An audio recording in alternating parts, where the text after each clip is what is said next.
Hello,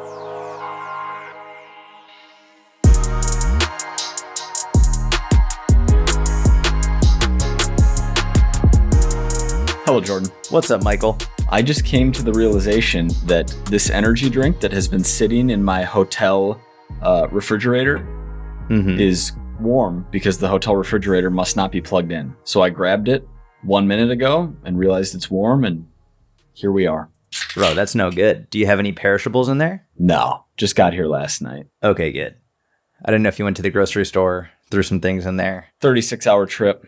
The Outback Steakhouse bread that I didn't eat last night with my dinner, I put in the fridge, but that doesn't actually need to be refrigerated. Are you going to eat that? The bread? Unlikely, but I didn't want to throw it out just in case I was feeling it. I feel like 87% of the time people take home food from a restaurant. It's just, hey, I'm going to take it home and throw it out at home. Well, right? It's like, no, I don't want you to throw it out here. I'm just going to throw it out at my place. Honestly, no, maybe 87. I'm definitely in the 13%. I did DoorDash. I didn't even know it came with bread. Oh, you didn't eat at the restaurant? No, it was steak and sweet potato. Okay, well, that's completely different. I thought you went to the restaurant, got bread, and then asked them to pack it up for you. That's different. No. Do you usually, when you go to a restaurant, which I know is like, it's rare, you're not constantly going to restaurants, but if you go to a restaurant and you bring home the food that you pack up, are you regularly eating that food? Yes, because I'm only going to pack it up if I want to eat the food at home. Like if it's the protein or something? Yeah. If it's a giant hunk of meat and I don't eat the whole thing, or yeah, that makes sense. Even if it's just really good and I want to finish it, but I'm not hungry there at the restaurant. Yeah, got it. Yeah.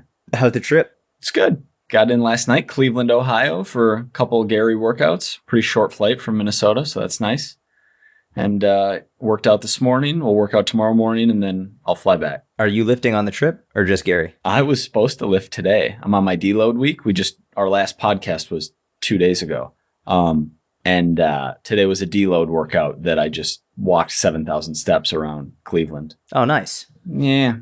It would have been better to do the deload workout, but it's a nice day. I've never been to Cleveland. I wanted to walk around, soak it in. What's your thoughts on Cleveland? It's nice. Does it live up to the hype? Well, Cleveland as a city has a really bad reputation to me. I don't know. Everyone's like, oh, Cleveland, gross. Like, that sucks. You got to go to Cleveland. And yeah, it seems nice. It's actually, I was picturing it being more East Coast-ish, but it has more of a Midwest vibe. Like, strangers say hi to each other in a downtown setting. That's very, it's a nice touch. It's a little, I wasn't expecting it. Nice. Did you have your beta-alanine before the walk? I always take at least 8 to 10 grams of beta-alanine before zone 0.5 cardio because I just want to feel the tingles all the time. No, I didn't take beta-alanine. Oh, okay. Yeah. What are you sipping on man. over there? You're full of questions today. You're in interviewer mint mode. Tea. Yeah. Oh, you like mint tea. Got a little mint tea. Yeah. You've got a tea collection like I've never seen before. That was unbelievable. I didn't expect that. I don't like to brag about it. You know?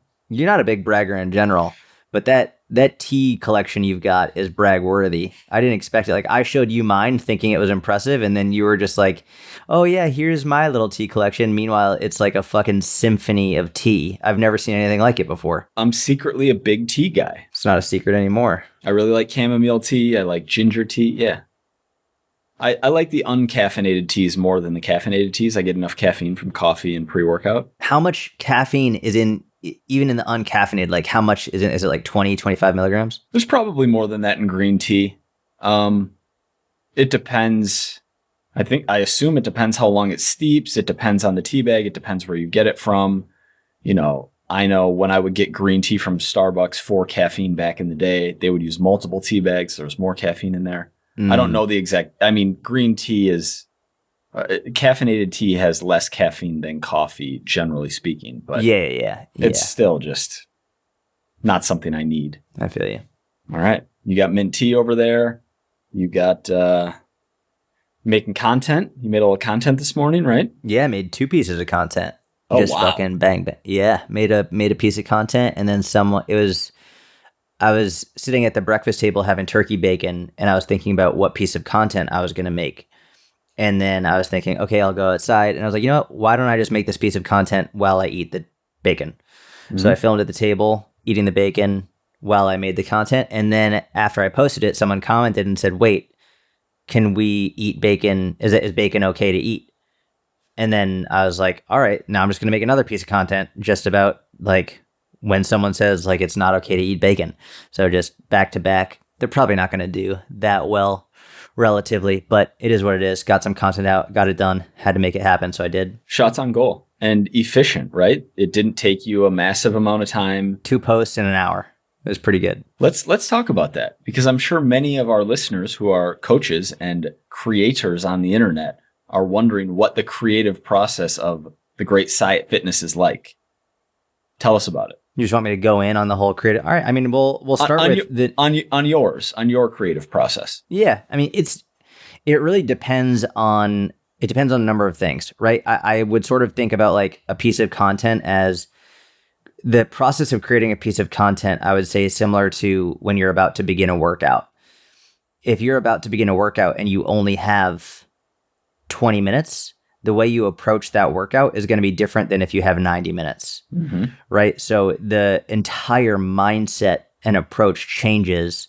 The intensity, the rest periods, the exercise selection, everything changes based on how much time you have. And that's just one aspect. Never mind the goal of what the workout is and the goal of the content. So there's many different things, but today's a really busy day. I had a podcast this morning.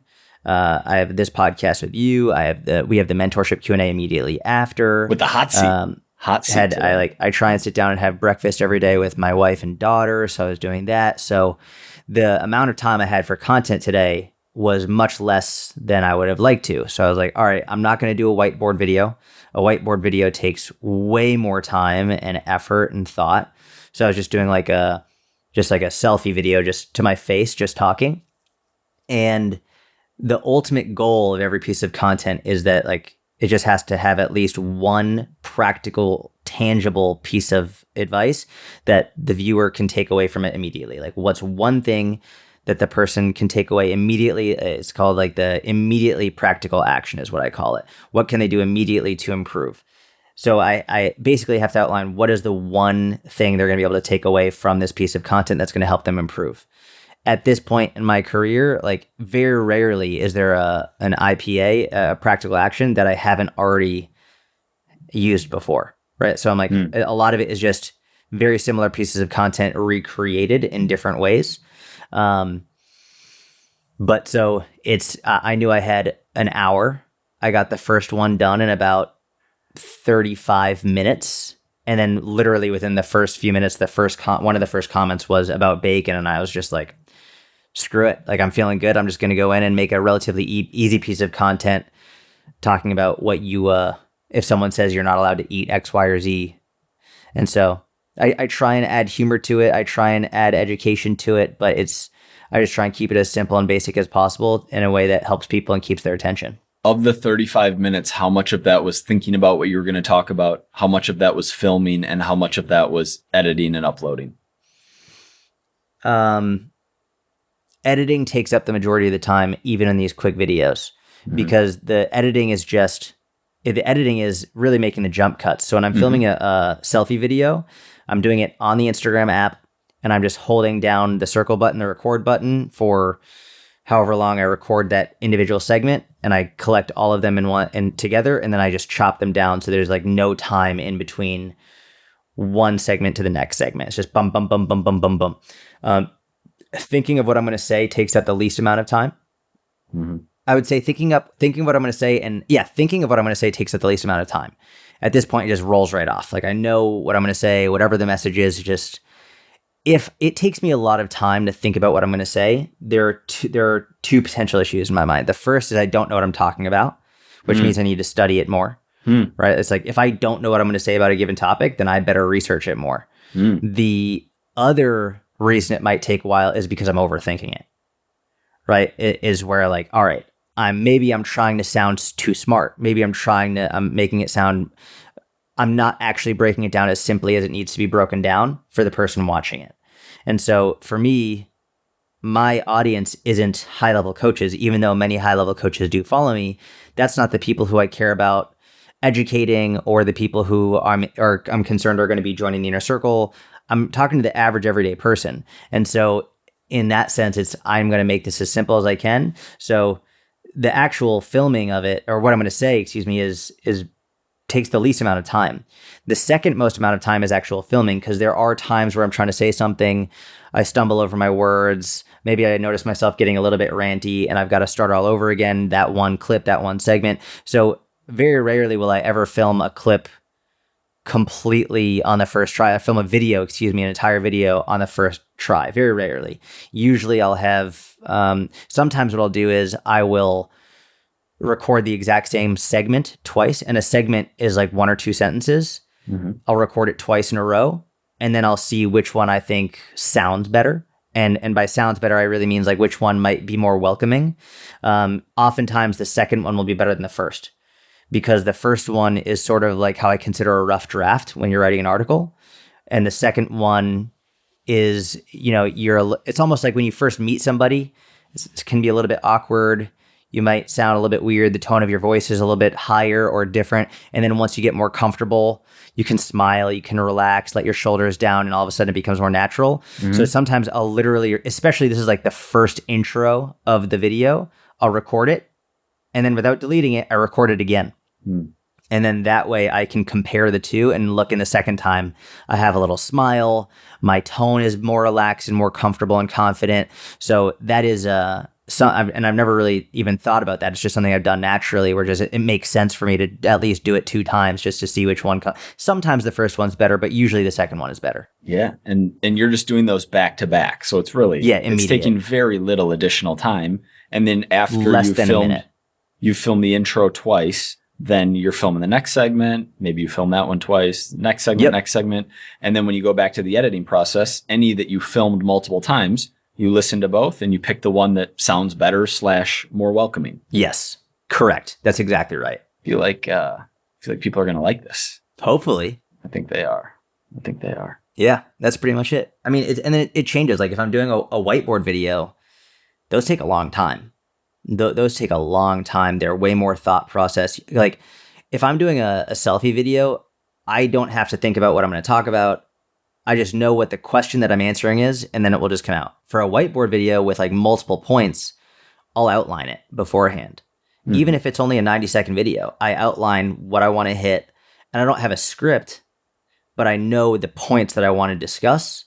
And yeah, so that, because I usually will outline what will go on the whiteboard beforehand. And I like have that in a note to myself, and then I'll know when I need to change or erase or whatever it is. But the whiteboard videos are more in depth. How about a solo podcast? A solo podcast I outline beforehand. Similar to a YouTube video? Yeah, exactly. Similar to a YouTube video, similar to an outline of a written article. Mm-hmm. Where like, all right, here's the overall topic. Here's like the different sections that I'm going to hit on. So like if I'm doing a fat loss article, I'll be like, okay, so I'm going to have one section on calories, one section on protein, one section on just macros. And then we can break that down into proteins, carbs, fats. I'll have one section just on alcohol. I'll have one section just on cardio, one section just on strength training, one section just on social events, whatever it is. And I just have these sections. And if there's anything in particular, so for example, if I'm thinking about social events, in a very specific situation, I might say in this section, I'll want to talk about what if someone is being pushy and trying to get you to eat something you don't want to eat. I'll just make a note of that. And then I'll go much more in depth in the article, in the podcast, in the video, whatever. But I'll make a note of very specific things I want to bring up just so that I can go off on it. But yeah, the podcasts probably have the most outline ready for me. Podcast and YouTube video. The longer the content, the more preparation required. Yeah, I would say here's the thing. The longer the content, the more nuance should be required. Mm-hmm. The shorter the content, the less nuance is required. And so it can inherently be shorter. I hesitate because longer content isn't always better content. It's only better as long as it's actually better, right? So taking the whole economy of words into consideration, it's not just for written, it's also for spoken, whether it's audio or YouTube visual as well. So I would say in general, longer form content will do better from a conversion perspective to actually getting people to be your clients. But that doesn't mean just make it longer for the sake of it being longer. It means make it longer with more nuance so that it's actually better and more informative. Should we fire up some questions? Oh, bro, I would love to. Let's go. You know what I'm really excited about in the mentorship? We've been doing these hot seats. We've got another hot seat today that we're doing. It's we're always trying to improve all of our businesses, everything we do. It's funny, like sometimes people in the mentorship, sometimes our coaches will be like, hey, I'm thinking about changing this or I'm changing that. And we're always like, it's your business. Like you decide, like it's what you want to do. But I think one of the biggest mistakes that every business owner, but especially coaches will make is they will not improve what they're currently offering. And this is what I offer and this is all I ever will offer. Mm-hmm. And they end up falling off because they're not improving. Now, it doesn't mean you have to make radical changes, and it doesn't mean you have to make changes for the sake of making changes, but it does mean you should always be striving to improve it. So in the mentorship, we've changed a lot over the years. What is this, our 5th year, our 6th year doing it? Yeah, I think we originally launched in very late 2018 / early 2019. Okay. So like 5th year right now or so, going into our 6th year. On year 6, yeah. Oh, wow. Yeah. So one thing that we started doing very recently is adding a hot seat. So we'll take one person who's in the mentorship, one of our members, and we will review some of their content. Today, we're going to review someone's Instagram. We're going to go through their Instagram content, and basically, as a whole group, we'll sit down and review it. Now, we won't just pick someone randomly. We don't want to bully anyone. They have to essentially submit themselves and sign up, and then they're giving us permission. But they know that we're not going to hold back. Like we're not going to just like coddle them and say, "Oh, you're doing great. Keep up the amazing." Like for example, Leo was the first one that we did for his website, and we went through everything, whether it was articles, the formatting, what was on his website, his email sign up, like everything. And so I think that's been one of the coolest things that we've added very recently, and it seems like everyone in the mentorship has really enjoyed it and is going to have a lot of direct carryover to obviously the person that we're using as the person in the hot seat, but also to everyone watching, because then they can learn from everything we're saying and all the mistakes and the good things that person did as well. Like Leo did some really amazing things with his website that I know many people in the mentorship were like, oh shit, I need to make these changes. Yeah, people were loving the hot seat with Leo, and I think they're really going to like today's hot seat as well. Yeah. And you're 100% right. In anything, right? Always trying to be iterating and improving is just the right thing to do. Grow or die, baby.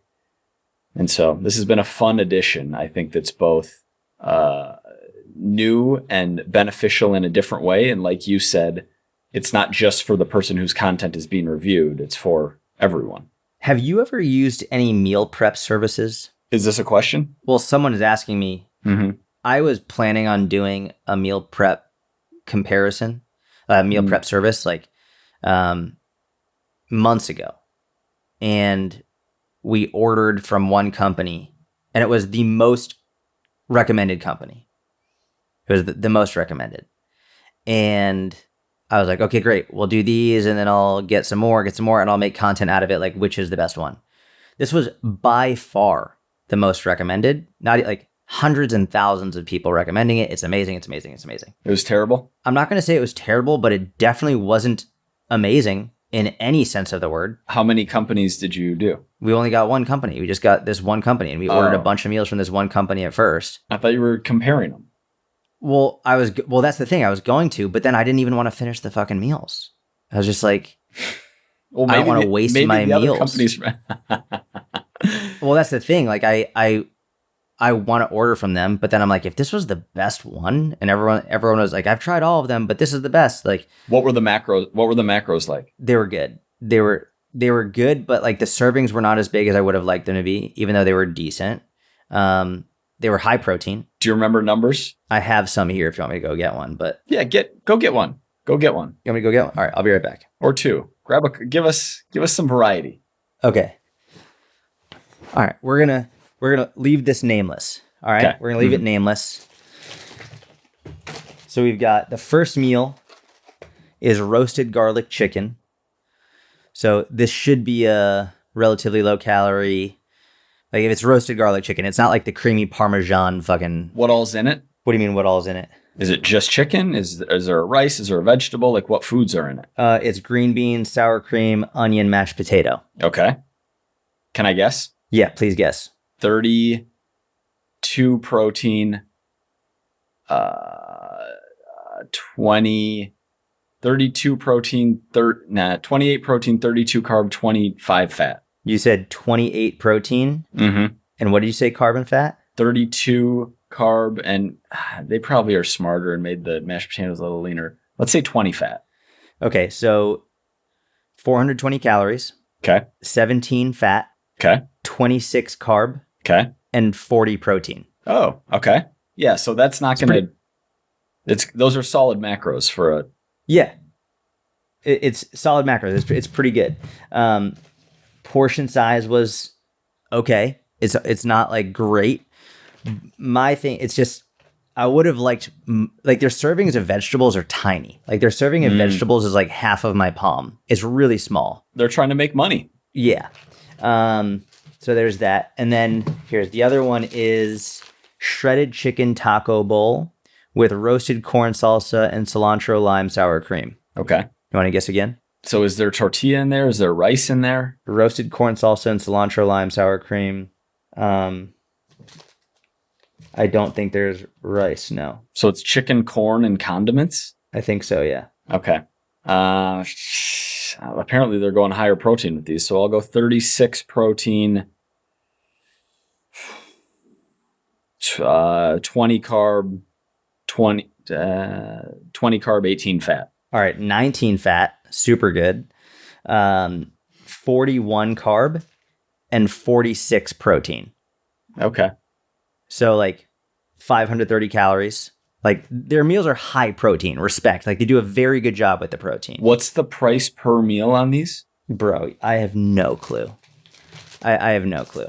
But it's, I mean, you're buying in bulk and it's good. Like it's better than going out to eat. That is for sure. Mm-hmm. The issue that I had, here's what I'll say. I'll say the positive first. Like obviously the macros are pretty freaking good. Especially from a protein perspective. And if I was either single or in a relationship in which my wife didn't cook amazing meals, these would be wonderful. It's a humble brag right there. It's just true. It's just the truth. If I was single or in that type of relationship, and if I really cared about being like super strict with my nutrition, these would make things so easy because I know exactly how much and like it would just be much easier. But I'm not single. My wife cooks amazing meals and I really don't care about being super meticulous with my calories. And the downside is they just don't taste anywhere close to as good as a home cooked meal. Like nowhere close. It's really disappointing when you compare a home cooked meal to that. So it's the upside and the downside. So I was wondering if you'd had any and what your thoughts were. Back in my younger days, my single days in New York, I ordered meal delivery service from a place called Big Muscle Meal Prep or something. Like it was some obnoxious Jersey-based company that was for bodybuilders. And I thought they were really good. They averaged out to like $13 per meal in 2017. Oh, wow. Which is on the high end for sure. Yeah, that's on the high end. Yeah. Really tasty food, good portions. I would say like 80% as tasty as a home cooked meal. Outside of that, I don't have experience with them. I think they make sense for people who are extremely limited on time.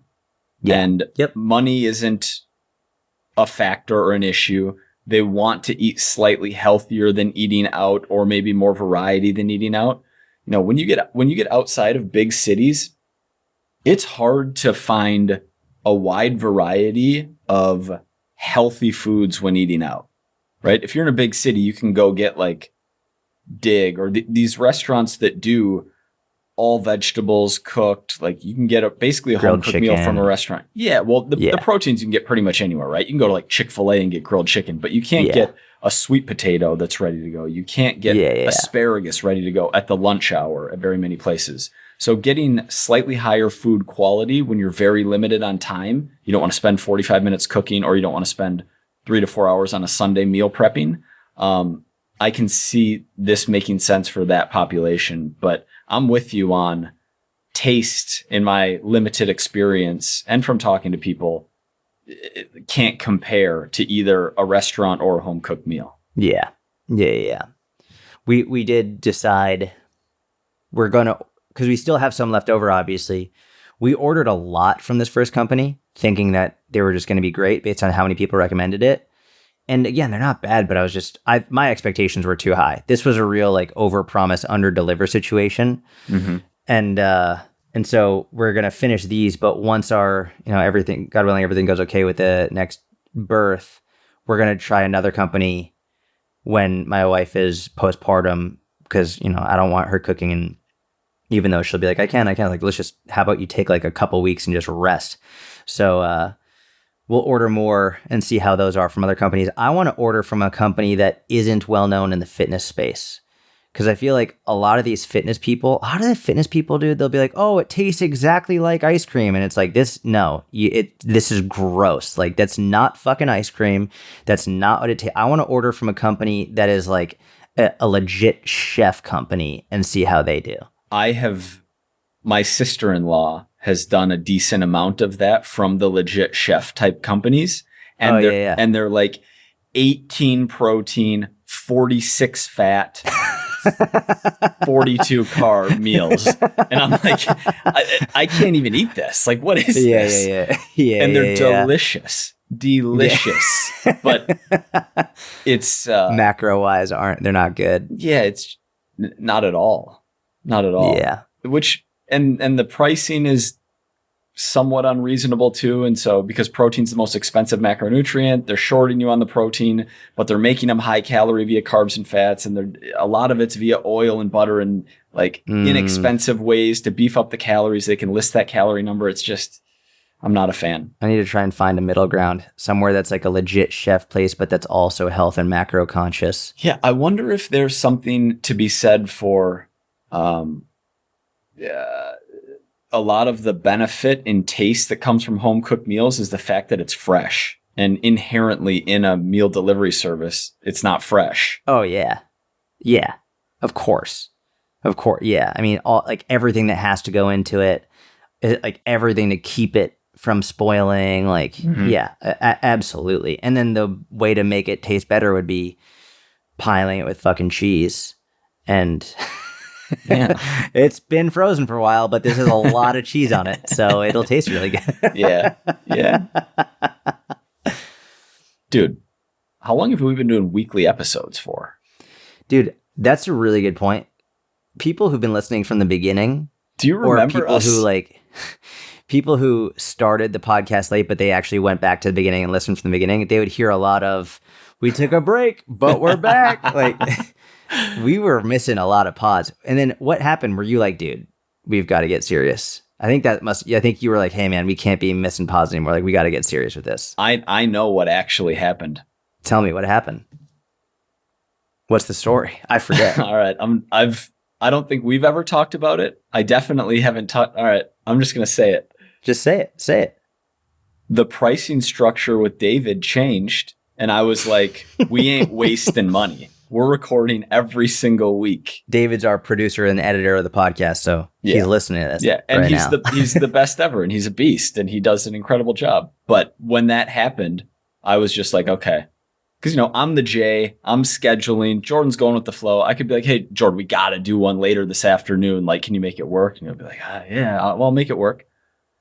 I got serious about scheduling them out and not ever missing, and you don't ever miss. We never miss. Yeah.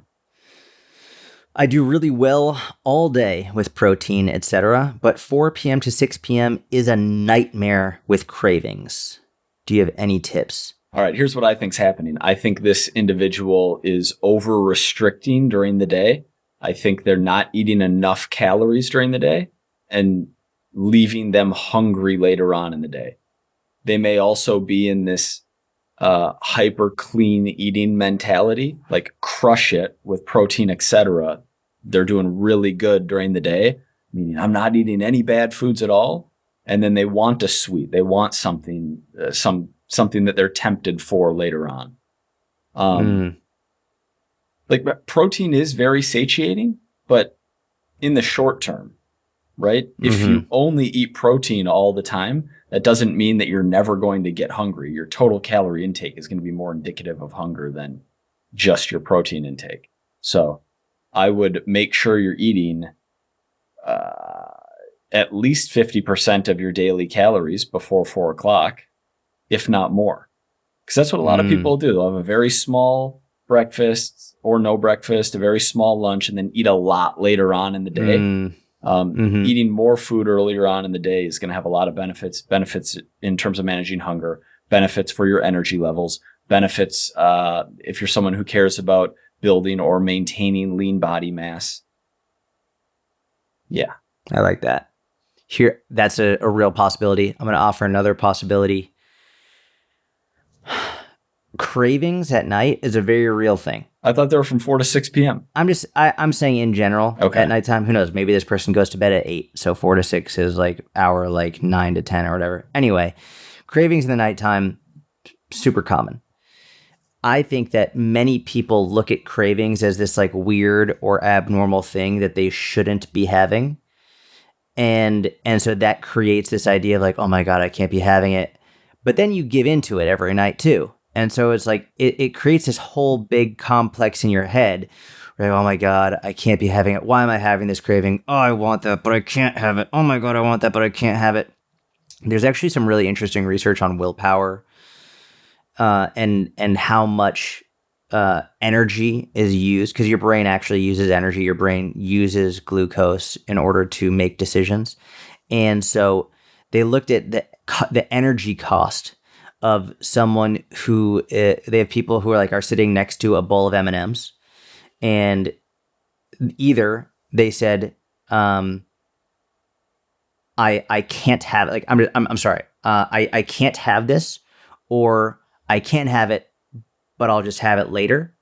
And the people who said like, I can't have it, used more energy and used more willpower than the people who are like, oh, I can have it, I'll just have it later.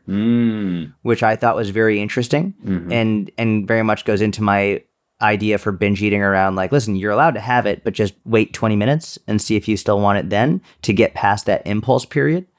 And I think what you need to do is you need to establish a very bright line and say like, so if 4 to 6 is this crazy craving time, then say you're allowed to have it, but you have to wait until 6:30. Like if at 6:30 you still want it, go for it. But if you no longer want it, then great. And I bet probably at least 50% of the time, if not more, 6:30 is going to come around and you'll be like, yeah, the craving's gone. Like I don't really want it anymore. If you make a habit out of giving in to your craving as soon as you have your craving, it's a bad habit. Because then like you're essentially teaching yourself that the craving owns you. You don't own the craving. And so you should be able to say, I'm having this craving and it's very intense in this moment, but I'm not going to give into it. You should be able to say that. Now, there's a difference between saying that and saying, I'm not allowed to have this, I can never have this, this food is bad. That's not what I'm saying. I'm saying the craving shouldn't own you. And you should be able to say, I understand I'm having this craving, but in this moment, I'm going to choose to wait until 6:30 or 7 p.m. And then if you just still decide you want it, great. But I think that will probably give you more control over your craving and teach you that you have more control than you might think you have. I like it. Okay, here's an interesting one. Push-up help. I want to max my military test. So let's talk about, let's say like, we could start from all the way from someone can't do a single push-up all the way to someone can already do a handful, but they want to get as many as they can. Talk about programming for that if you want, like what you would do for something like that. The military test is as many as you can do in 2 minutes, or just as many as you can do consecutively? It is. The U.S. Army includes a hand release push-up as possible within a 2-minute time limit. Yep, 2 minutes. And do we want to establish a time frame for this goal? Yeah, we'll say 12 weeks. All right. You want to lead us off? Sure. Okay. Here's what I'll say. Should we start off with, like, let's say someone can't do any and they just want to get there first, or should, like, what do you think? I think we should assume they can at least, because that's kind of a different question. Let's assume they can do some if they have a military test 12 weeks out. Yeah. Okay. I'm going to assume at this point then you can at least do 10. We'll call it. Well, you can at least do 10. Mm-hmm. And that's unweighted. So that means, like, maybe weighted, you could do, I don't know, with like 10 pounds on your back, you could probably do 2 or 3. So I would, from a frequency perspective, I'm not going to do grease the groove. All right. I'm not going to do grease the groove. Meaning multiple times per day. Yeah. It's not something I'm going to do every day. This is going to be something where I'm really trying to maximize performance. And I think grease the groove is really good for someone who's trying to be overall fit and in shape and get generally stronger, but not for when you're trying to maximize and optimize performance in a given task. I think that in order to maximize and optimize performance, you have to have periods of very high intensity, followed by periods of significant rest so that you can stress the muscular system, the nervous system, recover, and then adapt to get better. And I've found better results from from an optimization perspective, at least from an athletic performance, when we're talking about a couple sessions each week done with very high intensity rather than many sessions done throughout the week with a relatively low intensity. Mm-hmm. From this optimization perspective. If we were talking about someone who can't do any push-up, I think grease the groove would actually be really good. But for like this optimization, we're going the other way. So I would say probably 2 sessions per week, maybe 3. But each session starting off with a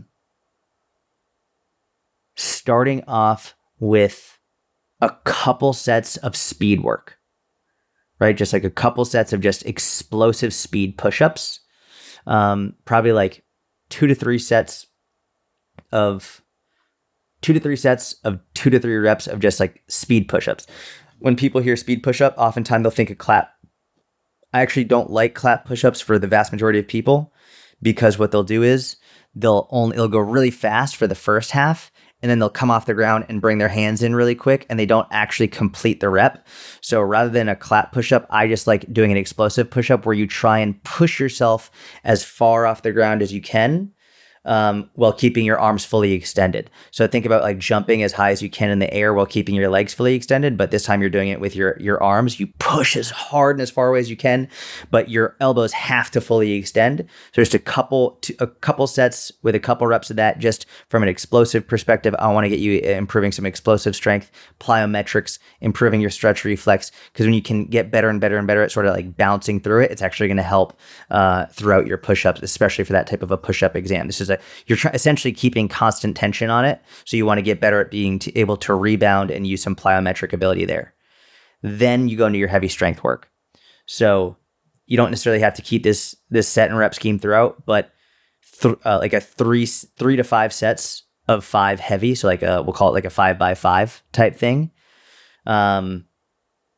Starting off very, very heavy. So if you can put 10 pounds on your back and do 5 reps, 3 to 5 sets of that should be like the first main move of the day. Heavy overload, slow and controlled, good technique, good movement, and really getting stronger. And your goal throughout the course of these 12 weeks should be able to increase the weight while maintaining those number of reps. So starting off with 10 pounds on your back, then 15, then 25, whatever it is. If you can get up to like 35, 40 pounds on your back and do 5 reps, when you strip that weight off and it's your current body weight, you're going to feel so freaking light, right? This is why like getting more strong maximally can also both directly and indirectly improve your endurance. So getting maximally stronger if you can do push-ups with 45 pounds on your back, Well, now all of a sudden you take that 45 pounds off, you're just going bump, bump, bump, bump, bump, bump, bump. Like your body weight feels like nothing. So that's like the number one. Then from there, I'm going into accessory work. And it's going to be more, a little bit more endurance based work at this point. So after your max effort work, now I'm not really focused on more heavy strength stuff. Now I'm more focused on, let's just get your muscles and your body accustomed to the lactic acid buildup, that accumulation, get your body accustomed to higher repetitions. So really it will be some strength and some explosive work followed by maximal effort strength. And then I'm going into probably like, all right, how many can I do in 30 seconds? How many can I do in 45 seconds? How many can I do in 60 seconds? And working my way up to a minute. And so working my way up to 2 minutes, excuse me. So over the course of those 12 weeks, I'll probably have a couple of testing days where I'm doing the full 2 minutes. But most of those endurance sessions are probably over the course of a minute max, maybe a minute and 15 seconds. I will say, especially from a military test perspective, you do want to come up with a strategy and a cadence. So it's important, like if you know, okay, so every I should be hitting this number of push-ups every 10 seconds can be helpful for you. So if you can work out that cadence from a tactical perspective, can be really helpful for maintaining your endurance throughout. But just from a strength, from a physical perspective, plyometrics first, max strength second, endurance third in the workout. You do that 2 times a week and you're good. The same workout twice per week, is it changing over the 12 weeks other than the obvious, which is you're adding weight to your back on the maximal strength work, you're adding reps on the timed endurance work later on? Are you doing, because of specificity, are you keeping them all flat? Are you inclining the feet at all? And I guess part 2, what are you doing with the rest of strength training? So because this person can already do it, I would do some variations that are more difficult. Like, for example, I would do some deficit push-ups, for example. I wouldn't do handstand push-ups, though. For example, like, even though they're more difficult, it's not the same muscles. Right? Like, handstand push-ups are far more shoulder, tricep. You're not using your chest. So you want to do very similar movements. There's less deficit carryover. Push-ups would be great. Yeah. Deficit push-ups have huge carryover because you have a greater range of motion. And so it's actually going to make it much easier when you go just to a regular floor push-up. But in terms of programming, it's probably going to stay about the same for the duration, just slight changes in time and duration for the accessory work, for like the endurance work, whether we're going to do everything we can in 30 seconds, 45 seconds, 60 seconds. I'm not doing 2 minutes very often, like I said, but really like that's staying the same for 12 weeks, basically. Cool. I don't need too much variation in terms of sets and reps or anything. I would say if there's a variation, it's probably going to be in terms of the exercise that we're actually doing, whether it's deficit push-up or like a pause push-up or something like that. And then for the rest of their body parts / movement patterns, are you just dropping to a maintenance volume for the 12 weeks? You know, it's funny. I would probably do something really similar for your upper body pull, right? So I wouldn't really be doing shoulders, you don't really need to be doing lateral raises and extra triceps, and you don't need to be doing that. But what you could literally do the exact same thing in reverse for your back.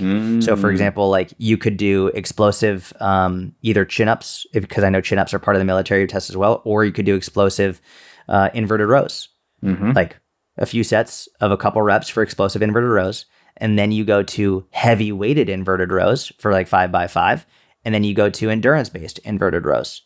And for 30 seconds, 45 seconds, a minute, now you're doing front and back, the exact same thing, getting stronger. And you're not just working the muscles for your push-up, but you're working the exact opposite, the opposing muscles, for a little bit more balance as well. That's how I would probably approach the upper body training. And lower body training, you can do whatever you want. Within reason. Like when you're doing that, you're not then going to do like whatever, 30 German volume training squats. Yeah, exactly. That's not what I'm saying. Just like intelligent training. I like it. I don't even know how much I have to add to that. I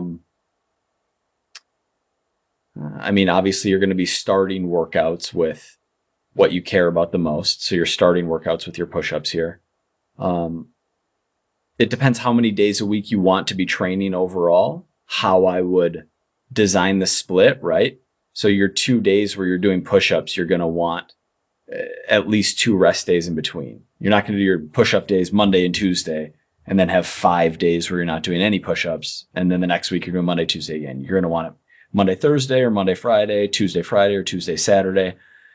And then depending on if you want to be training 3 days versus 4 days a week, you can split up the rest of your volume for the rest of your body over the course of that other workout or those other workouts, or after all of your push-ups on day 1 and day 2. I like that. We should send this to whoever asked that and get an update on push-up numbers. Yeah. Just remind me when this goes live and I'll send it to him. All right. Is that it? We got a mentorship Q&A in a few minutes here, so we're going to wrap. Great episode. Thank you very much for listening. You got anything for the people, Jordan? Listen, thank you so much for listening. Please leave a 5-star review. Should have said that at the beginning. Huge thank you to everyone who's already left a written 5-star review. It means the world to us. It helps the podcast get discovered by new people. It really does help a lot. The reviews are like the life's blood of the podcast. So huge thank you to everyone who's done that. If you haven't done it, please go do it whenever you have a moment. Like right now would be great. Have a wonderful, wonderful week. We'll talk to you soon.